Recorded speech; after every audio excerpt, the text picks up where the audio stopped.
दोस्तों, एक बार फिर से आपका स्वागत है आपके अपने YouTube चैनल सनातन भारतम पर। दोस्तों, इससे पहली वीडियोस को आपने बहुत सारा प्यार दिया, उसके लिए आप सभी का दिल से बहुत बहुत धन्यवाद। लेकिन दोस्तों, अभी भी बहुत सारे लोग ऐसे हैं जो वीडियो देखते तो हैं लेकिन उन्होंने चैनल को अभी तक सब्सक्राइब नहीं किया है। उन सबसे भी मेरा यही आग्रह है कि कृपया चैनल को सब्सक्राइब कर दीजिए और वीडियो को भी ज़्यादा से ज़्यादा शेयर कीजिएगा। इसमें आपके ज़्यादा से ज़्यादा 5 ही मिनट खर्च होंगे। दोस्तों, आज हम एक रहस्यमय विषय पर बात करेंगे जो आपने थंबनेल में देख ही लिया होगा। आज हम बात करेंगे अघोरी साधुओं के बारे में। जैसा कि आपने सुना होगा कि अघोरी साधु बहुत भयानक होते हैं। वो शमशानों में निवास करते हैं और वहीं पर रहकर साधना करते हैं।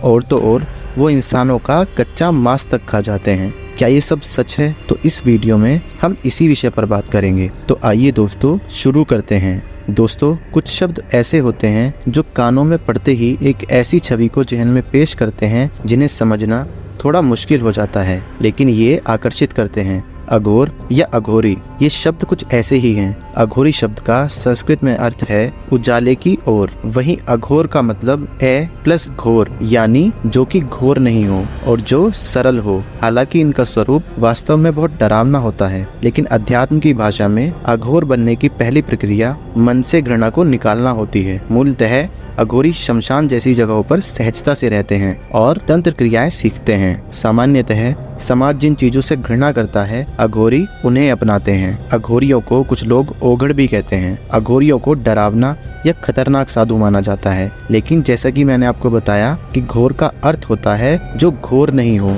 या डरावना नहीं हो, जो बहुत सरल हो, जिसमें कोई भेदभाव ना हो।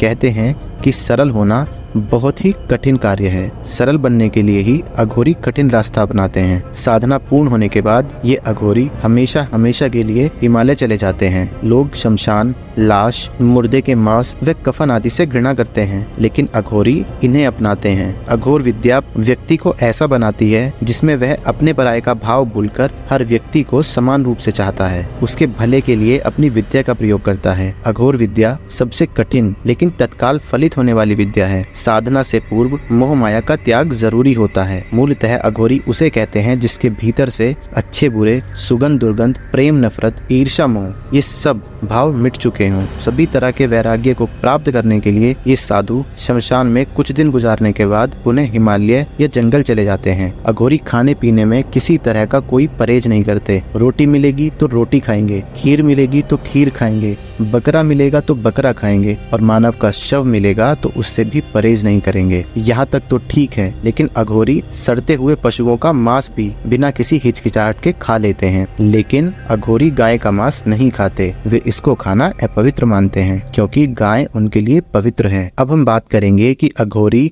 शमशान में ही साधना क्यों करते हैं।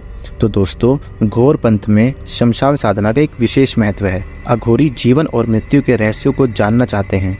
वो जानना चाहते हैं कि वैराग्य क्या होता है, आत्मा मरने के बाद कहाँ चली जाती है, क्या आत्मा से बात की जा सकती है। ऐसे ढेर सारे प्रश्न हैं जिसके कारण अघोरी शमशान में वास करना पसंद करते हैं। शमशान में सामान्यतः व्यक्ति जाने से कतराते हैं, इसलिए अघोरियों की साधना में कोई विघ्न नहीं पड़ता। एकांत प्राप्त करने के लिए अघोरी शमशान में ही साधना करते हैं। इसके पीछे एक और कारण है। अघोरी शमशान को भगवान शिव का ही रूप मानते हैं और उनका मानना है कि इसलिए शमशान में की गई साधना बहुत जल्दी फल देने वाली होती है। अघोरी मानते हैं कि जो लोग दुनियादारी और गलत कामों के लिए तंत्र साधना करते हैं उनका अंत बहुत बुरा होता है। अघोरी मानते हैं कि शमशान में तो शिव का वास है, इसलिए वहाँ की गई उपासना मोक्ष की ओर ले जाने वाली होगी। अब हम बात करेंगे कि अघोरी शमशान में कौन कौन सी साधनाएं करते हैं। अघोरी शमशान घाट में 3 तरह की साधना करते हैं: शमशान साधना, शव साधना और शिव साधना। पहले हम बात करेंगे शव साधना की।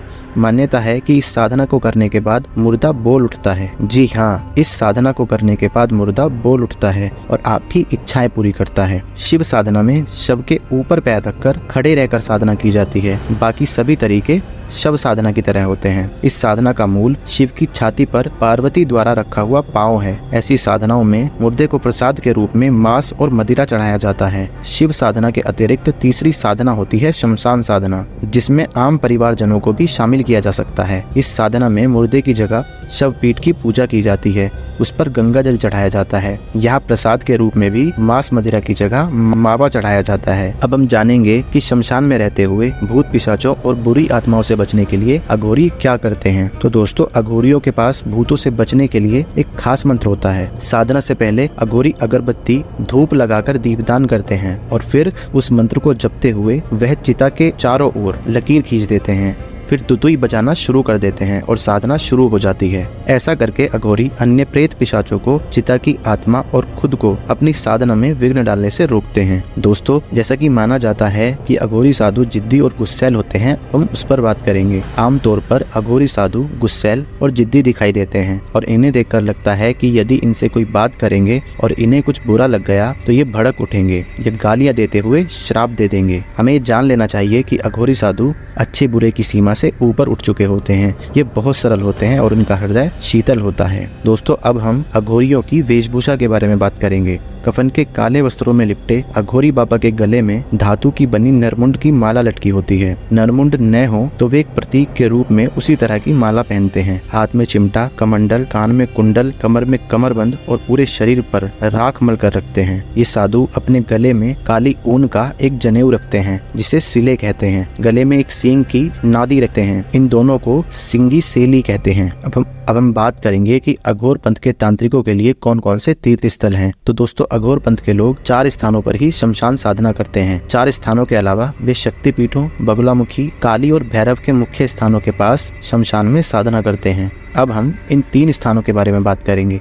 तो पहला स्थान है तारापीठ का शमशान। कोलकाता से 180 किलोमीटर दूर स्थित तारापीठ धाम की खासियत यहाँ का महाशमशान है। वीरभूमि की तारापीठ अघोर तांत्रिकों का तीर्थ है। यहाँ आपको हजारों की संख्या में अघोर तांत्रिक मिल जाएंगे। तंत्र साधना के लिए जानी मानी जगह है तारापीठ, जहाँ की आराधना पीठ के निकट स्थित शमशान में हवन किए बगैर पूरी नहीं मानी जाती। काली घाट को तांत्रिकों का गढ़ माना जाता है। इसके बाद नंबर 2 पर आता है कामाख्या पीठ के शमशान। कामाख्या पीठ भारत का प्रसिद्ध सिद्ध पीठ है जो असम प्रदेश में स्थित है। कामाख्या देवी का मंदिर गुवाहाटी रेलवे स्टेशन से 10 किलोमीटर दूर नीलांचल पर्वत पर स्थित है। प्राचीन काल से सतयुगीन तीर्थ कामाख्या वर्तमान में तंत्र सिद्धि का सर्वोच्च स्थल है। कालिका पुराण तथा देवी पुराण में कामाख्या शक्तिपीठ को सर्वोत्तम कहा गया है और यह भी तांत्रिकों का गढ़ है। अब इसमें तीसरे स्थान पर आता है रजरप्पा का शमशान। रजरप्पा में छिन्नमस्ता देवी का स्थान है। रजरप्पा की छिन्नमस्ता को 52 शक्तिपीठों में शुमार किया जाता है, लेकिन जानकारों के अनुसार छिन्नमस्ता 10 महाविद्याओं में से एक है। उनमें 5 तांत्रिक और 5 वैष्णवी हैं। तांत्रिक महाविद्याओं में कामरूप कामाख्या की षोडशी और तारापीठ की तारा के बाद इनका स्थान आता है। इसके अलावा भी एक स्थान है जिसको चक्र तीर्थ का शमशान कहते हैं। मध्य प्रदेश के उज्जैन में चक्र तीर्थ नामक स्थान और गढ़ कालिका का स्थान तांत्रिकों का गढ़ माना जाता है। उज्जैन में काल भैरव और विक्रांत भैरव भी तांत्रिकों का मुख्य स्थान माना जाता है। तो दोस्तों, ये थी अघोरी साधुओं के बारे में कुछ जानकारी। यदि ये जानकारी आपको अच्छी लगी हो तो कृपया चैनल को सब्सक्राइब कीजिए। मिलते हैं ऐसे ही किसी एक और वीडियो के साथ। तब तक के लिए आप सभी का बहुत बहुत धन्यवाद।